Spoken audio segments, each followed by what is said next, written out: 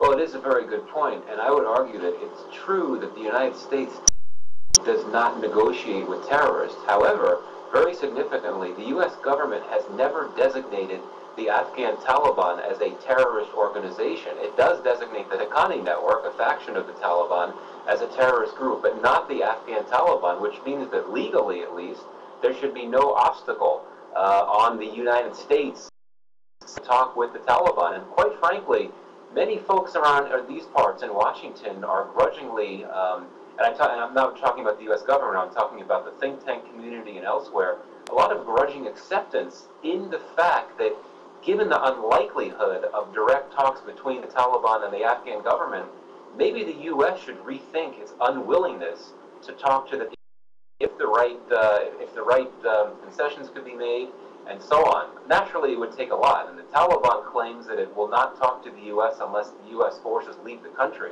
Right. U.S. forces are not going to leave the country now, but I could see the time coming not too long down the road. So I think there's a lot more flexibility than there may have been, not necessarily from the U.S. government, but from the analysts, the think tank community, saying that it really is time to think about this possibility of direct talks between the U.S. and the Taliban, but it will not happen anytime soon.